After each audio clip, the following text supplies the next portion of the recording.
in the first place. So who will be courageous next time? Who will stand up and do the hard work? Who will take the risks? Who will say, yes, I'll help solve this big challenge our country faces? Why would anyone? We don't leave today with a political victory. No one wins. No one gets the higher ground.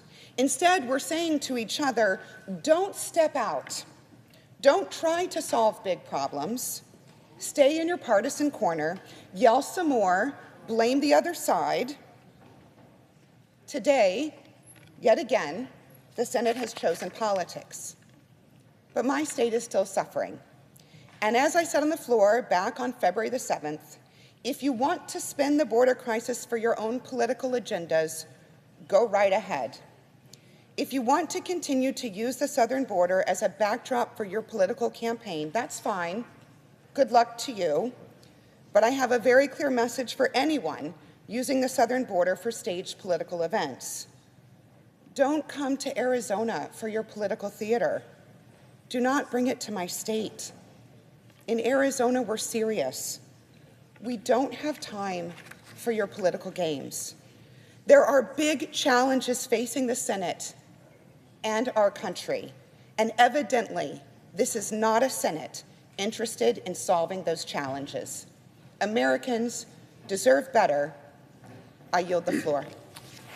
Madam President. Senator from Connecticut. Madam President, I am deeply grateful to Senator Sinema, Senator Lankford, Senator McConnell, Senator Schumer, and others who worked with us over the course of 4 months to craft this landmark, unprecedented, bipartisan border security bill that, if enacted, would take the biggest step that we have taken in decades to bring order to our southwest border. It would give a shot of confidence to our constituents that we can find agreement on even the toughest of issues. I maybe come to a slightly different conclusion, though, on the reason that we are here today than my very good friend Senator Sinema and my great friend Senator Lankford. I think one of the most important enduring values in politics is the value of persistence. If you believe something is important, you don't give up the first time. We worked very hard to achieve this compromise. It's a good faith compromise. You'll see that it's a compromise because there will be Democratic members who will vote against it today. We solved some big problems in this bill, reducing the amount of time it takes to process an asylum claim from 10 years down to a handful of weeks or months, giving the president new powers to shut down the border when crossings get too high, giving new legal rights to migrants, allowing for more visas so that folks can come to the United States in a planned way to work or to be reunited with families. I think that compromise was so important that we shouldn't give up after failing once. I think the American people have told us that solving the problem at the border is so important that we shouldn't put away that compromise, simply because the first time politics won out. Maybe I'm naive, but I had some degree of hope, some degree of faith that maybe the second time we could come together and vote to proceed to a debate. Because remember, that's all this vote is, not a vote on final passage, a vote to bring this bill before the Senate to litigate the outstanding issues that Republicans may have about the reforms in this bill. And so I deeply appreciate all of the work that Senator Lankford and Senator Sinema went into this bill. I just come to a slightly different conclusion. This doesn't make me less eager to engage in bipartisan compromise in the future. This doesn't dissuade me from trying to reach future compromises. Frankly, I think our decision to not give up when we've reached this really important product, I think it may, frankly, put wind behind the wings of those in the future who decide to do something really important on something big and work across the aisle to get it done. We have a chance right now to come together, to put politics and campaigns aside, to vote to proceed on this landmark bipartisan border security reform bill, and I hope that my colleagues do it. President, Majority Leader. I'll be very brief. For years, we've heard that if you want to fix the border, then Congress needs to act. Today, we have a chance to act on the strongest border bill Congress has seen in generations. To those who have said for years Congress needs to act on the border, this bipartisan bill is the answer. It's time to show we're serious about fixing the problem. It's our chance to hire more Border Patrol agents and asylum officers and immigration judges. It's a chance to stop the flow of fentanyl and give law enforcement the tools they need to scan 100% of what's coming into the country. It's our chance to give the president emergency powers to close the border, to update asylum laws and improve vetting. It's a chance to show the American people we're listening, we're acting, we can still reach across the aisle and work on one of the most vexing problems facing the nation. I implore my colleagues to not let this moment pass. Yield the floor. Call the question. The clerk will report the motion to invoke cloture. Cloture motion. We, the undersigned senators, in accordance with the provisions of Rule 22 of the Standing Rules of the Senate, do hereby move to bring to a close the debate on the motion to proceed to calendar number 397, S4361, a bill making emergency supplemental appropriations for border security and so forth and for other purposes, by 19 senators. Pursuant to Rule 22, the chair now directs the clerk to call the roll to ascertain the presence of a quorum. I'm just following instructions here.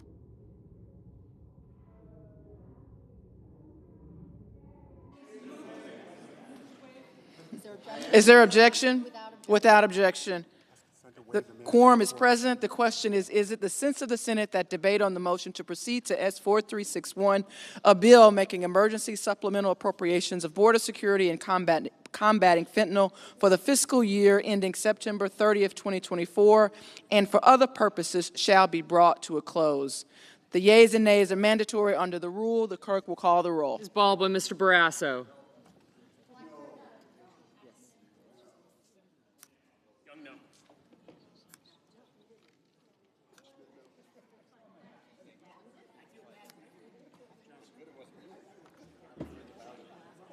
Gotcha.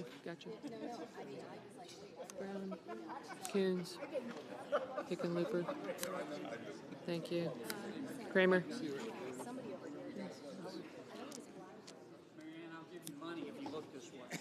Oh, right. I'm all for that. As long as you're looking, look to his left. Dang.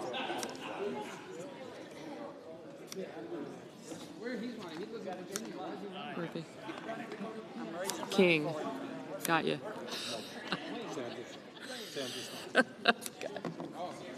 I did. King. Thanks. I got you. Lee and Padilla. Smith. Thank you. Merkley. But it's a no. Thank you very much. Crapo. White House. Thanks.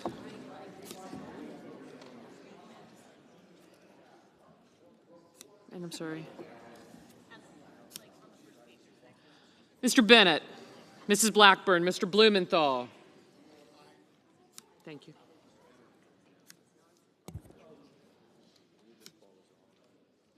Mr. Booker, Mr. Bozeman, Mr. Braun, Mrs. Britt, Mr. Brown, Mr. Budd, Ms. Butler,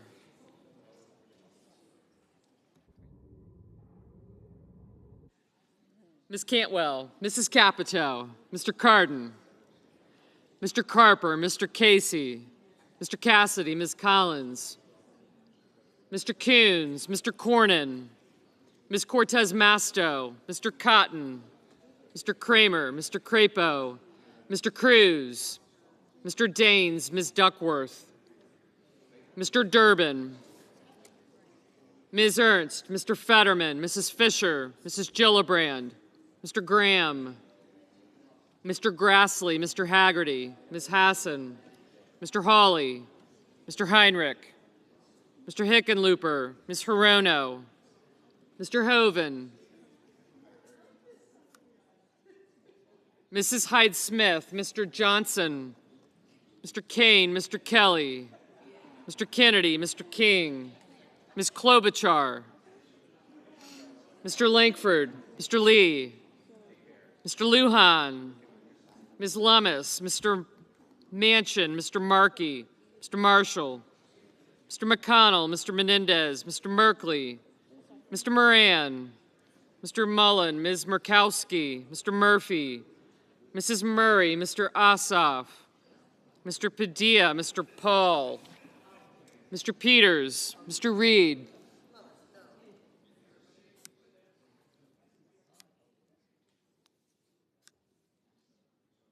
Mr. Ricketts, Mr. Risch, Mr. Romney, Ms. Rosen, Mr. Rounds, Mr. Rubio, Mr. Sanders, Mr. Schatz, Mr. Schmidt, Mr. Schumer.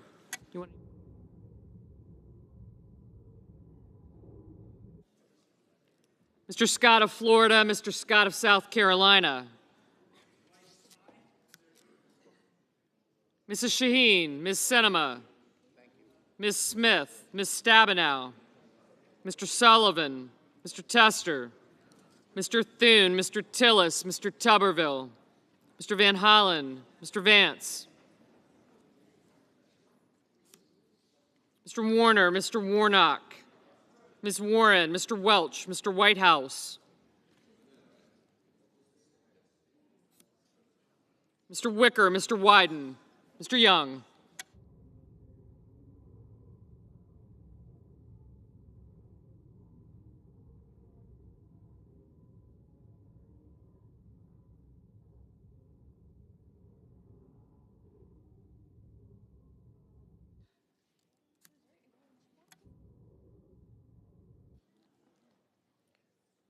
Senators voting in the affirmative: Blumenthal, Brown, Coons, Cortez Masto, Durbin, Hassan, Heinrich, Hickenlooper, King, Merkley, Murphy, Peters, Reed, Schatz, Schumer, Shaheen, Smith, Tester, Warner, Warnock, Welch, Whitehouse, and Wyden. Senators voting in the negative: Barrasso, Blackburn, Budd, Capito, Cassidy, Collins, Kramer, Crapo, Daines, Fisher, Hyde-Smith, Johnson, Kennedy, Lee, Lummis, Marshall, Padilla, Romney, Rubio, Sanders, Schmidt, Scott of Florida, Sinema, Sullivan, Tillis, Wicker, and Young. Mr. Markey, no. Mr. Cotton, no. Mr. Vance, no. Mrs. Gillibrand, aye. Ms. Rosen, aye.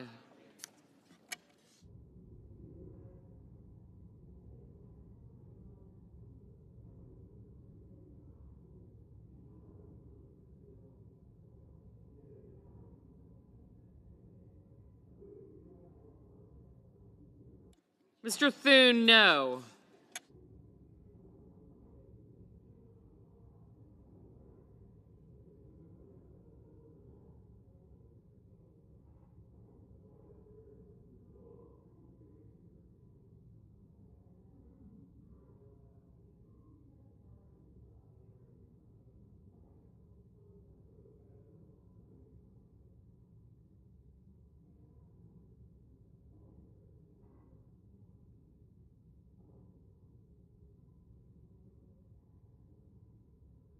Mr. Hoeven, no. Ms. Murkowski, aye. Mr. Braun, no. Ms. Klobuchar, aye. Mr. Paul, no.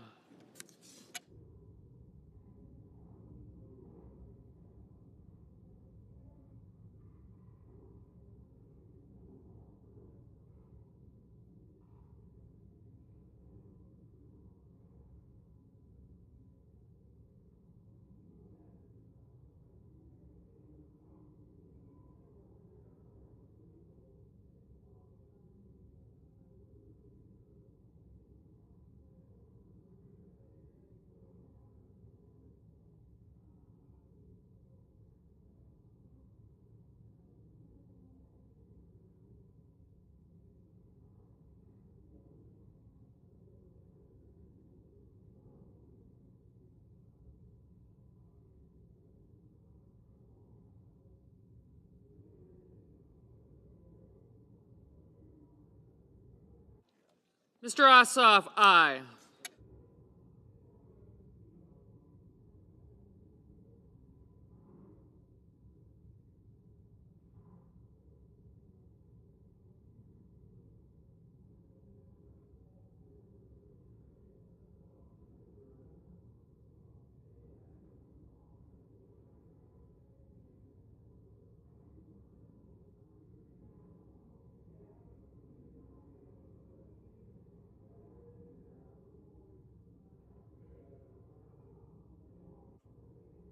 Mr. Bennett, aye.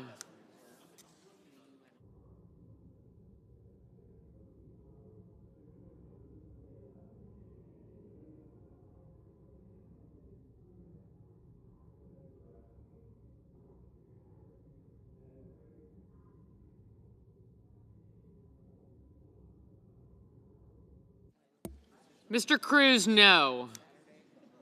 Mr. Carper, aye. Mrs. Murray, aye. Mr. Langford, no.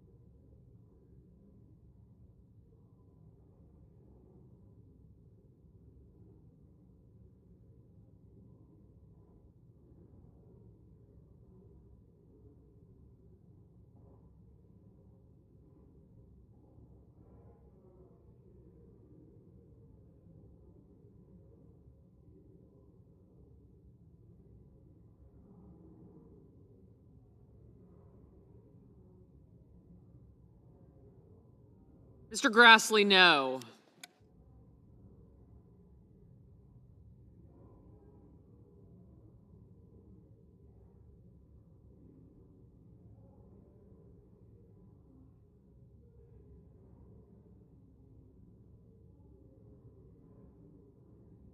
Mr. Bozeman, no.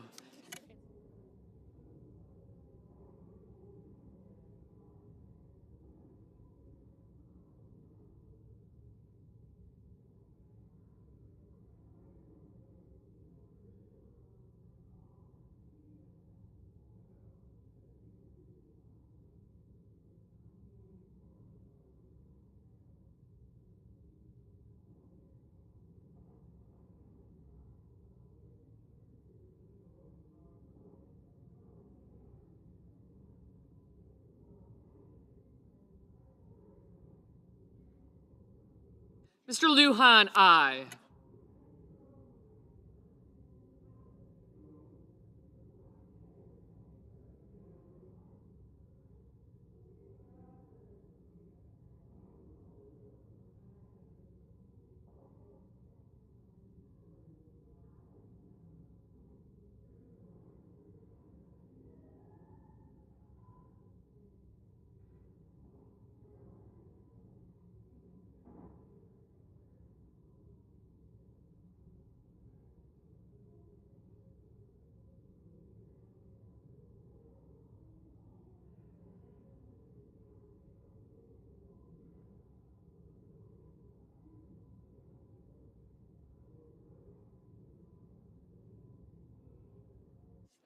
Mr. Cornyn, no.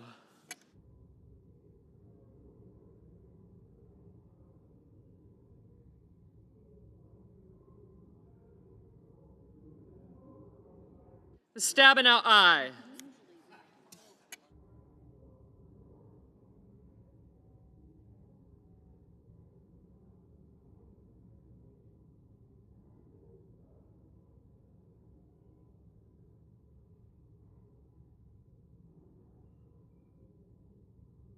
Mr. Booker, no.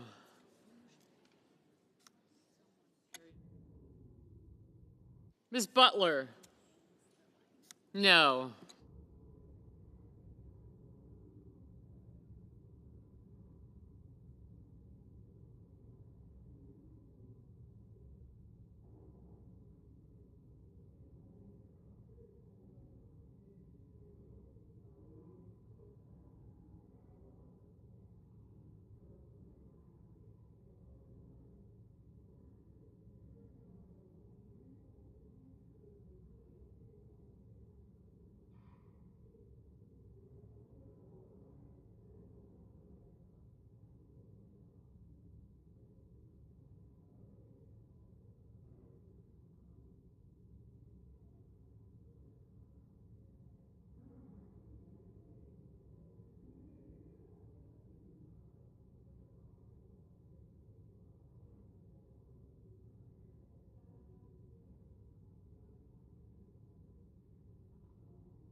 Mr. Graham, no.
Mr. Van Hollen, aye.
Ms. Ernst? No. Mrs. Britt? No.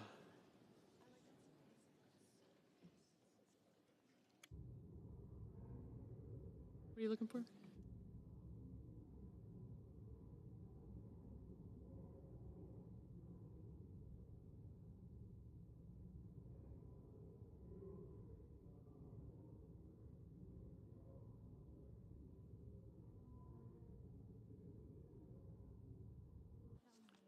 Ms. Cantwell, aye. Mr. Cardin, aye.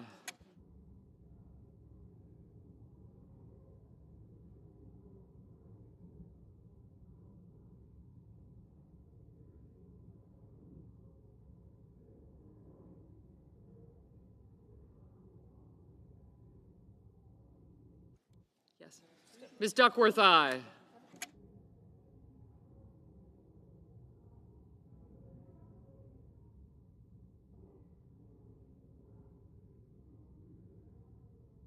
Mr. Fetterman, aye.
Ms. Hirono, aye.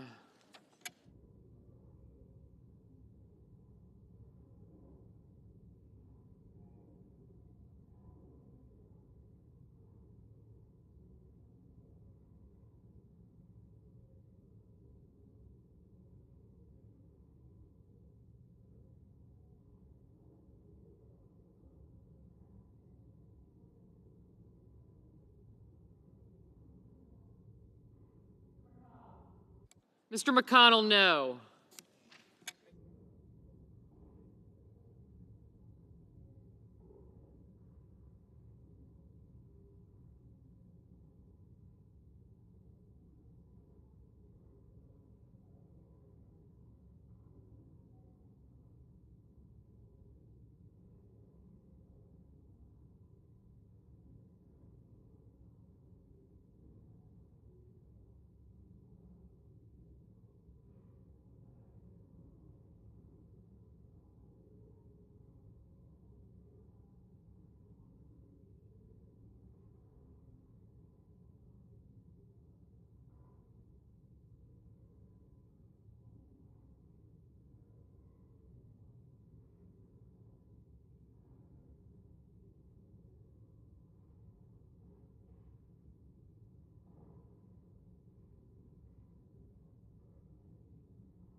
Mr. Hawley, no.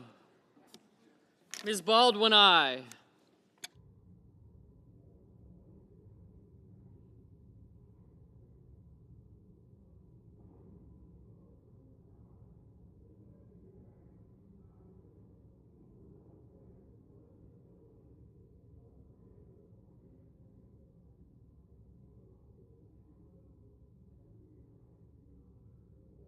Mr. Casey, aye.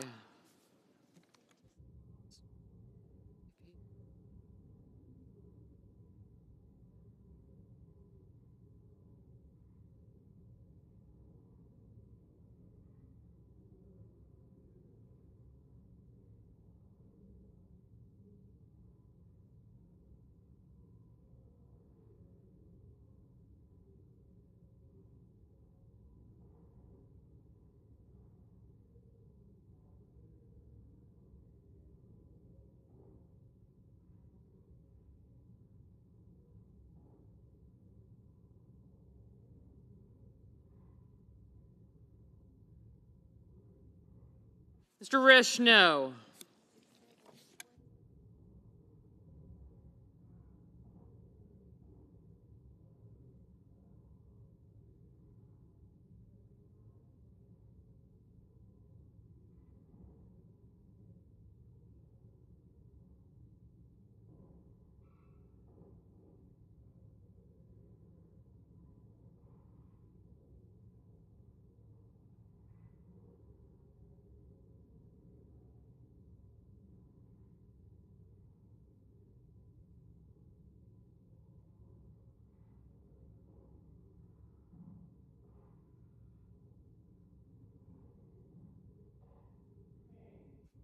Mr. Kane, aye.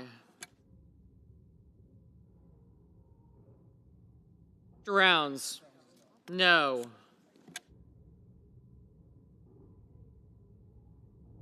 Mr. Kelly, aye.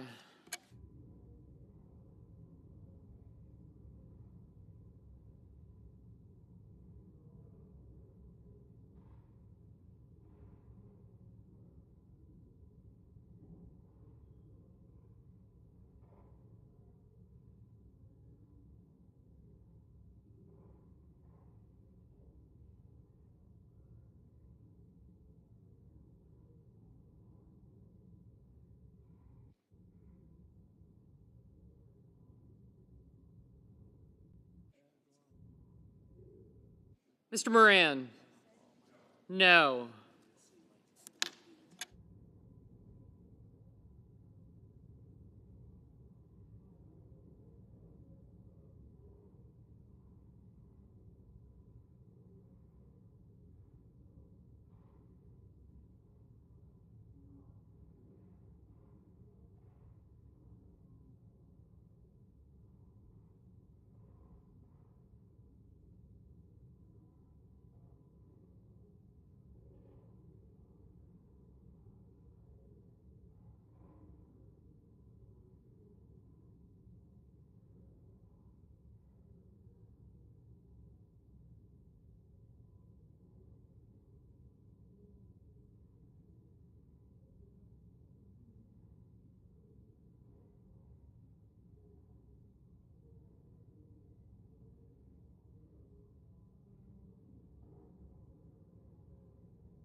Mr. Tuberville, no.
On this vote, the yeas are 43, the nays are 50. 3/5 of the senators duly chosen and sworn having not voted in the affirmative. The motion is not agreed to. Majority Leader. I move to proceed to legislative session. The questions on the motion. All those in favor say aye. Aye. All opposed, no. The ayes appear to have it. The ayes do have it. The motion is agreed to. I move to proceed to executive session to consider calendar 647. Questions on the motion. All in favor say aye. Aye. All opposed, no. The ayes appear to have it. The ayes do have it. The motion is agreed to. The clerk will report the nomination. Nomination, Nuclear Regulatory Commission, Christopher T. Hansen of Michigan to be a member. Put your motion to the desk. The clerk will report. Cloture motion, we the undersigned senators, in accordance with the provisions of Rule 22 of the Standing Rules of the Senate, do hereby move to bring to a close debate on the nomination of Executive Calendar Number 647, Christopher T. Hansen of Michigan, to be a member of the Nuclear Regulatory Commission, signed by 17 senators as follows. I ask consent the reading of the names be waived. Without objection. I move to proceed to legislative session. The question is on the motion. All those in favor say aye. Aye. Opposed, nay. The ayes appear to have it. The ayes do have it. The motion is agreed to. I move to proceed to executive session to consider calendar 507. The question is on the motion. All in favor say aye. Aye. Opposed, no. The ayes appear to have it. The ayes do have it. The motion is agreed to. The clerk will report the nomination. Nomination, the Judiciary, Tanya Monique Jones-Bozier of the District of Columbia to be an Associate Judge of the Superior Court of the District of Columbia. I send a cloture motion to the desk. The clerk will report. Cloture motion, we the undersigned senators, in accordance with the provisions of Rule 22 of the Standing Rules of the Senate, do hereby move to bring to a closed debate on the nomination of Executive Calendar Number 507, Tanya Monique Jones-Bozier of the District of Columbia to be an Associate Judge of the Superior Court of the District of Columbia, signed by 17 senators as follows. I ask consent the reading of the names be waived. Without I objection. move to proceed to legislative session. The question is on the motion. All those in favor say aye. Opposed, nay. The ayes appear to have it. The ayes do have it. The motion is agreed to. I move to proceed to executive session to legislatives. No, I move to proceed to executive session to consider calendar 511. The question is on the motion. All those in favor say aye.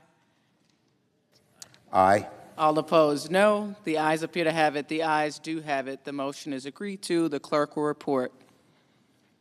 Cloture, the nomination of the Judiciary, Judith E. Pipe of the District of Columbia to be an Associate Judge of the Superior Court of the District of Columbia. I send a cloture motion to the desk. The clerk will report. Cloture motion, we the undersigned senators, in accordance with the provisions of Rule 22 of the Standing Rules of the Senate, do hereby move to bring to a closed debate on the nomination of Executive Calendar Number 511, Judith E. Pipe of the District of Columbia to be an Associate Judge of the Superior Court of the District of Columbia, signed by 17 senators as follows. I ask consent the reading of the names be waived. Without objection. I move to proceed to legislative session. The question is on the motion. All those in favor say aye. Aye. Opposed, no. The ayes appear to have it. The ayes do have it. The motion is agreed to. I move to proceed to executive session to consider calendar 590. The question is on the motion. All those in favor say aye. Aye. Opposed, no. The ayes appear to have it. The ayes do have it. The motion is agreed to. The clerk will report. Nomination, Department of State, Stephanie Sanders Sullivan of Maryland to be representative of the United States of America to the African Union. I send a cloture motion to the desk. The clerk will report. Cloture motion, we the undersigned senators, in accordance with the provisions of Rule 22 of the Standing Rules of the Senate, do hereby move to bring to a close debate on the nomination of Executive Calendar Number 590, Stephanie Sanders Sullivan of Maryland, to be representative of the United States of America to the African Union, signed by 17 senators as follows. I ask consent the reading of the names be waived. Without objection. I ask unanimous consent the mandatory quorum calls for the cloture motions filed today, May 23rd, be waived. Without objection. Madam President, I ask unanimous consent the Senate consider the following nominations en bloc, calendars 653 through 665, and all nominations on the Secretary's desk in the Air Force, Army, Marine Corps, and Navy, that the nominations be confirmed en bloc, the motions to reconsider be considered made laid upon the table with no intervening action or debate, that no further motions be in order to any of the nominations, that the President be immediately notified of the action. Is there objection? Without objection. I ask unanimous consent the Senate proceed to legislative session and be in a period of morning business with senators permitted to speak therein speak therein for up to 10 minutes each. Without objection. Madam President, I ask unanimous consent the Committee on Health, Education, Labor, and Pensions be discharged from further consideration of H.R. 2365. The Senate proceed to its immediate consideration. The clerk will report. H.R. 2365, an act to direct the Secretary of Health and Human Services to carry out a national project to prevent, diagnose, treat, and cure Parkinson's, and so forth, and for other purposes. Without objection, the committee is discharged, and the Senate will proceed. I ask unanimous consent the bill be considered and read a third time. Without objection. I know of no further debate on the bill. Is there further debate? If not, all those in favor say aye. Aye. Opposed, no. The ayes appear to have it. The ayes do have it. The bill is passed. I ask unanimous consent that the motion to reconsider be considered made and laid upon the table without objection. Without objection. Yeah, there it is. Okay.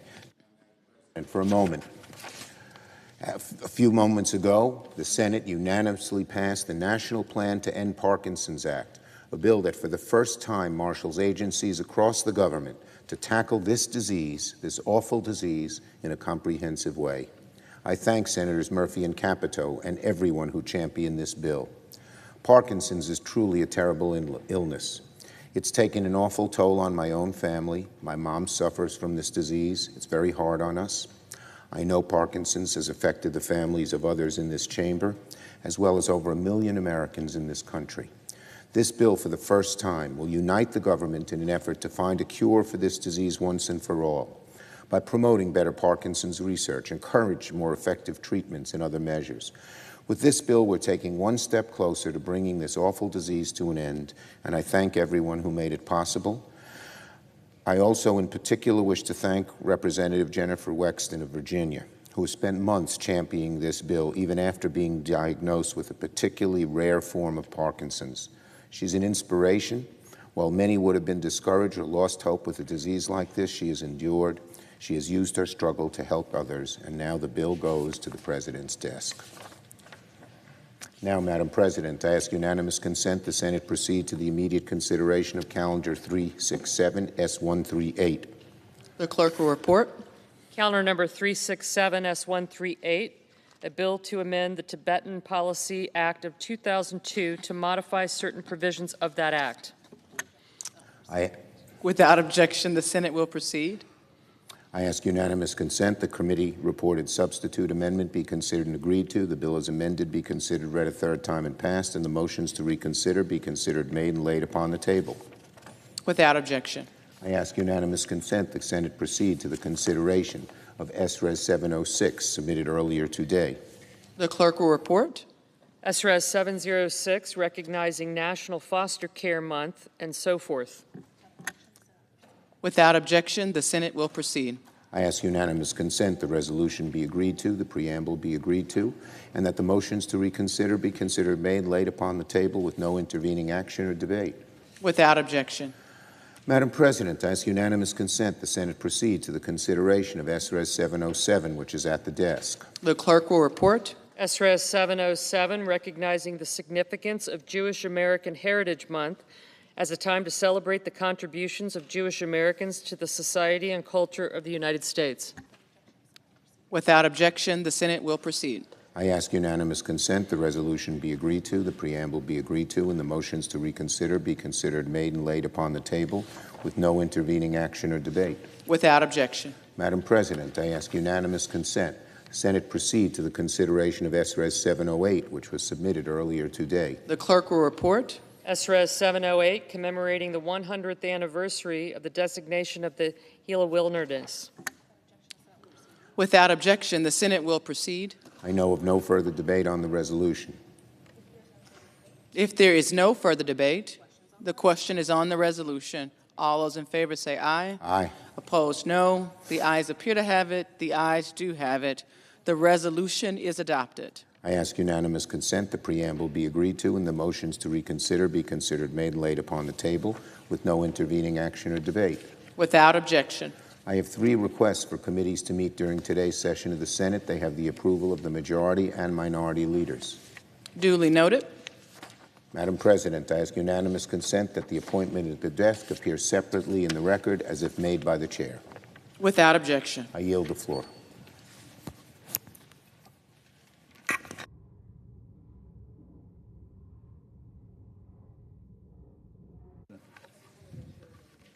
Senator from Maryland. Madam President, I rise today in recognition of May as Jewish American Heritage Month, and I'm pleased that we just acknowledged that through the resolution that was passed by this body. Since 1980, when President Jimmy Carter first celebrated Jewish American Heritage Week, our country has come together to recognize Jewish contributions to American culture, history, military, science, government, and more. Over the course of 250 years, since before the Revolutionary War, Jewish American values and culture have been woven into the fabric of our nation. We in the Congress of the United States, despite our political differences, have historically stood united in our support for the Jewish community. This position aligns with our nation's founding commitment to safeguard the right to worship free of persecution. Countless members in this body on both sides of the aisle have quoted George Washington's letter from 1790 to the Hebrew congregation in Newport, Rhode Island, in which our first president wrote, "For happily the government of the United States gives to bigotry no sanction, to persecution no assistance, requires only that they who live under its protection should demean themselves as good citizens, in giving in all occasions their effectual support." Jewish American heritage commemorations have always shared a mix of celebrations, with the anniversary of the founding of the State of Israel, with darker memories and commemorations such as Holocaust Remembrance Day, Yom HaShoah. This month, we also honor the victims of the Holocaust and lift up our lives of the survivors, nearly 40,000 of whom live in the United States. These men and women came to this country seeking refuge from unimaginable horrors. They have enriched our nation and made us stronger. We have an obligation to provide Holocaust survivors the community support and special services they need to live out their final days, and we must do all we can to ensure their stories are never forgotten. The split screen between Jewish American accomplishments and the sober reflections is even more intense this year as the war continues between Hamas and Israel. As an American Jew, I can tell you that there is a level of trepidation and fear that has mushroomed throughout the American Jewish community since the deadly attacks of October 7th by Hamas. In the wake of this horrific terrorism, anti-Semitic activities have soared, with documented verbal and physical threats against Jews in the United States and around the world. I'm pleased to say that along with the President, majorities in Congress are taking steps and not sitting idly by. Earlier this month, the United States House of Representatives passed the Anti-Semitism Awareness Act.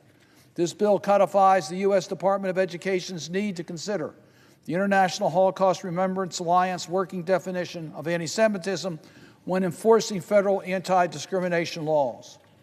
This legislation meets the seriousness of this moment by providing clear guidance to address the full scope of discrimination, anti-Semitic behaviors.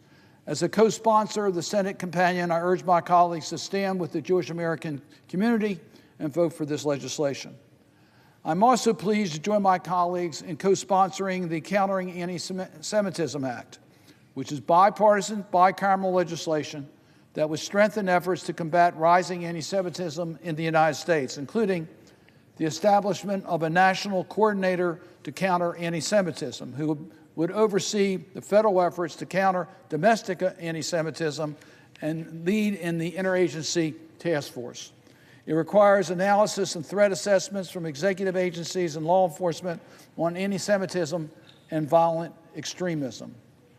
Of great interest to many Marylanders is that the Countering Anti-Semitism Act also requires FEMA administrator to ensure the agency has sufficient resources and personnel needed to carry out the nonprofit security grant program, which provides critical security equipment and upgrades for many faith-based institutions and facilities across our state.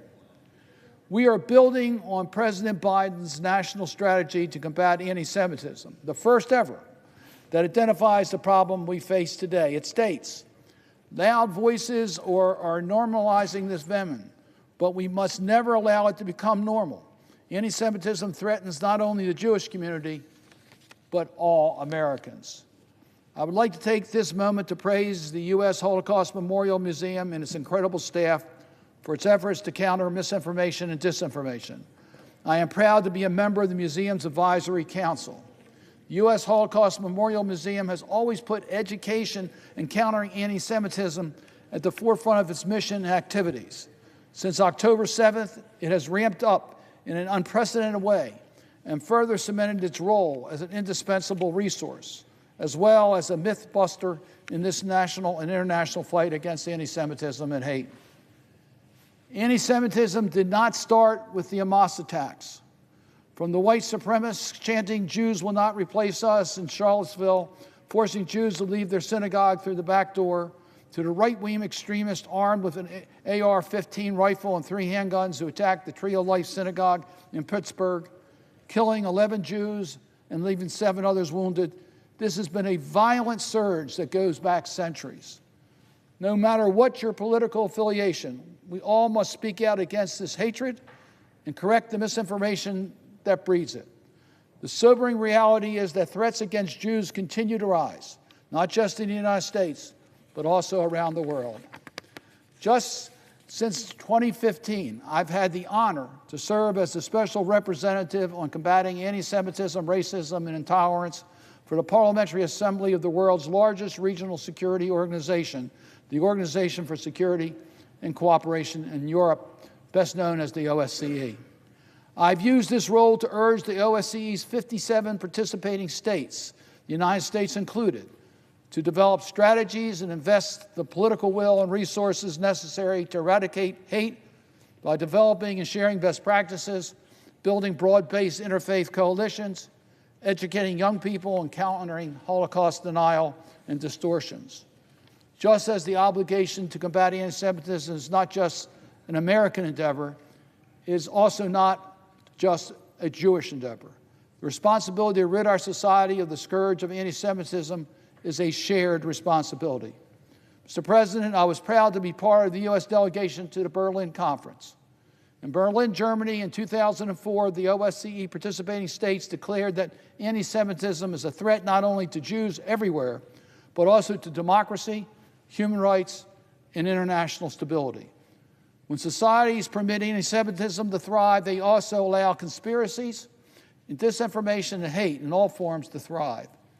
In extreme cases, ignoring anti-Semitism can lead not only to the erosion of public trust in democratic institutions and the media, but it can foster extremism and lead to violence. With the dangerous rise of anti-Semitism in recent months in the United States, Jewish students and faculty have been blocked from attending classes or campus events and have been regularly harassed and attacked on campus. Many are scared to attend classes or walk around. Jewish businesses and synagogues have been vandalized. Students and non-students have expressed concern about wearing clothing or jewelry that might be used to identify them as Jewish. Throughout my career in public service, I have stood for the right of individuals everywhere to free speech and peaceful protest, even if I vehemently disagree with what they are saying. But it's another thing to target, threaten, harass Jewish students or faculty on the basis of their identity. As President Joe Biden said at the U.S. Holocaust Memorial Museum recently, violent attacks, destroying property is not peaceful protests. It's against the law, and we are not a lawless country. We are a civil society. We uphold the rule of law. No one should have to hide or be brave just to be themselves. As a Jewish American, I was raised with the understanding that Tikkun Olam, or repairing the world, was an essential part of every community. Through acts of charity, justice, and kindness, we are encouraged to make things better for those in need. This has been my mission over the years, and it is no hyperbole to say that it's more important today than ever before. The Jewish people have survived the Holocaust. We have overcome terrorist attacks and anti-Semitism before. By holding fast to our values, we as a Jewish community will overcome these difficult times too. So I want to end with a quote from Anne Frank, who was reflecting on the difficult times she was seeing when she wrote, "I see the world being slowly transformed into a wilderness. I hear the approaching thunder that one day will destroy us too. I feel the suffering of millions. And yet, when I look up at the sky, I somehow feel that everything will change for the better, that this cruelty too will end, that peace and tranquility will return once more. My wish during this Jewish American Heritage Month is that we as Americans, Jews and non-Jews alike, find a way to come together. Only by rejecting anti-Semitism and all forms of hate, racism, and xenophobia will we find a path forward where all people can live together in peace and stability with an abundance of hope and opportunity." I thank my colleagues, and I yield the floor.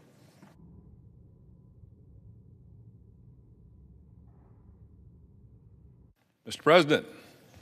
The senator from Alabama. Thank you, Mr. President. I ask unanimous consent that the following interns from my office be granted floor privileges until August the 2nd, 2024. Abigail Clark, Addison Cole, Emma Blackman, Jack Allison, Jackson Dyer, John Gaston, Mary Douglas Evans, Owen Beaverstock, Preston McGee, and Virginia Anderson. What was the last name, sir? Virginia Anderson. Without objection. Thank you, Mr. President. Mr. President, our national anthem closes with the lines, quote, "Oh, say, does that star-spangled banner yet wave o'er the land of the free and the home of the brave?" Usually sung as a declaration, the song's author actually intended for this to be a question, because while we often take our freedom as a guarantee, it should never be taken for granted. President Ronald Reagan once said, quote, "Freedom is a fragile thing, and it's never more than one generation away from extinction. It is not ours by way of inheritance. It must be fought for and defended constantly by each generation, for it comes only once to a people. And those in world history who have known freedom and have then lost it have never known it again. Our freedom depends on men and women who are willing to defend it, no matter what the cost. This coming weekend, we will observe Memorial Day. Started as a declaration day for the 1860s, Congress made Memorial Day a national holiday in 1968. Many people would take this day as an opportunity to cook out, go to the lake, go to the pool, be around friends. But that's not the purpose of this day. It's a time to reflect on the sacrifices that have been made for all of our freedom. Those who made the ultimate sacrifice and the honorable families they leave behind. I think we can all agree our fallen heroes deserve to be remembered for more than one day a year. That's why I introduced a resolution to designate May as Fallen Heroes Memorial Month. I appreciate my friend Congressman Dan Bishop of North Carolina for introducing this resolution in the House. I hope our colleagues will join us in passing this resolution, because there's no cause more deserving for our time and effort. Setting aside a month to recognize our fallen service members and their families instead of one day is the least we all can do. But today I would like to recognize some of Alabama's fallen soldiers who have paid freedom's high cost, and the families who still grieve their absence.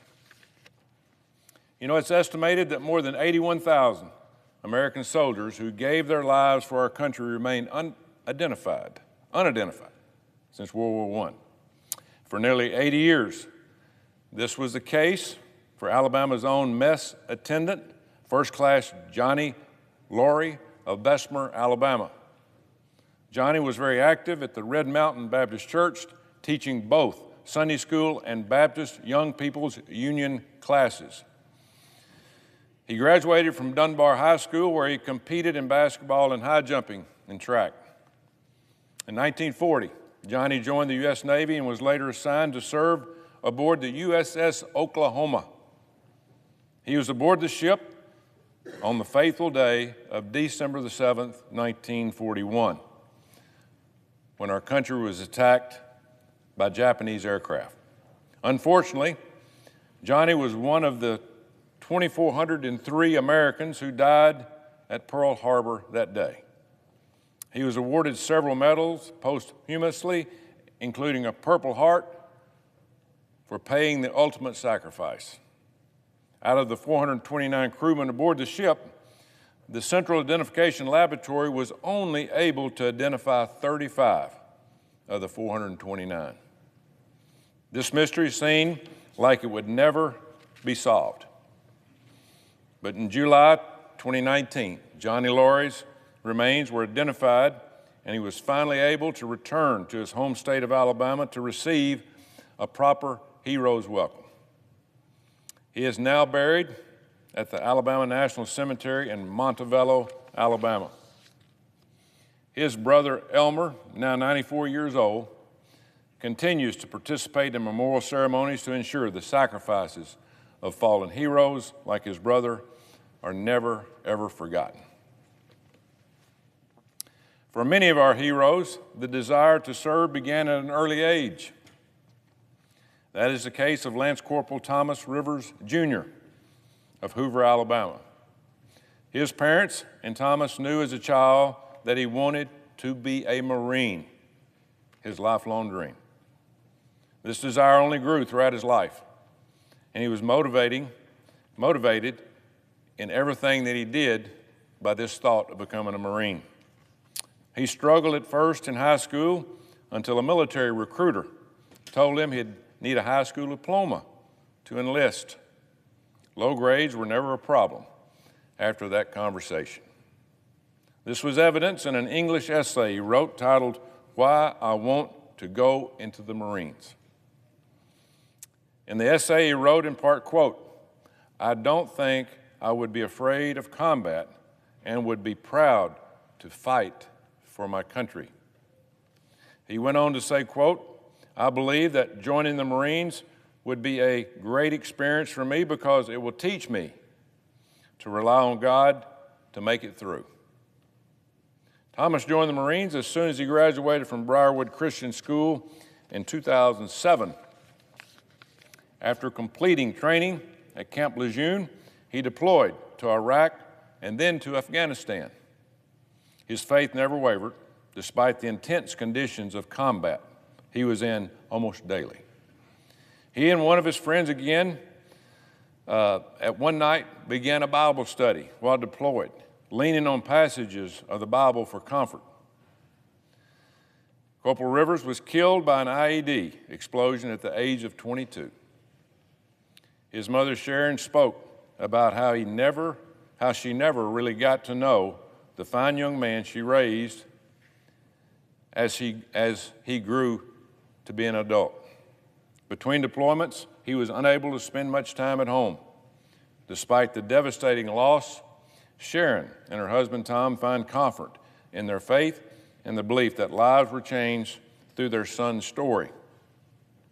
After Thomas' passing, Sharon began a nonprofit that sent care packages to soldiers on the front lines of battle because she remembered how much Thomas loved receiving things from home.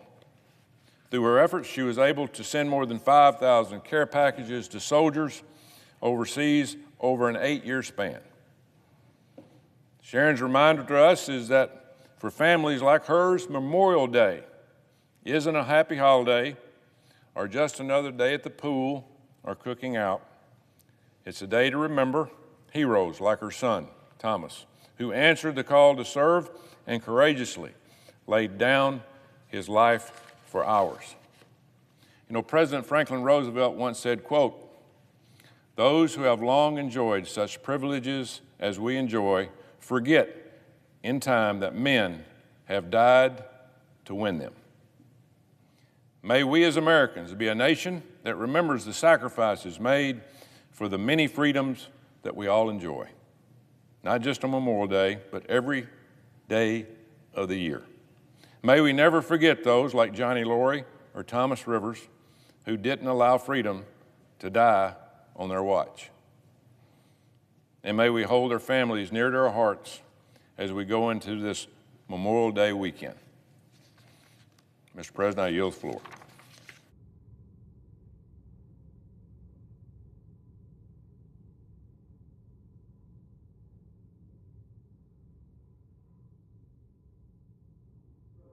The senator from Missouri. Thank you, Mr. President. As though it was with a voice from God, I have been recognized. And I rise, Mr. President, to address what just happened here. Senator Schumer's failed attempt to resurrect a failed immigration bill in a bipartisan beatdown. But first, let me recite some numbers. In FY 2021, there were 300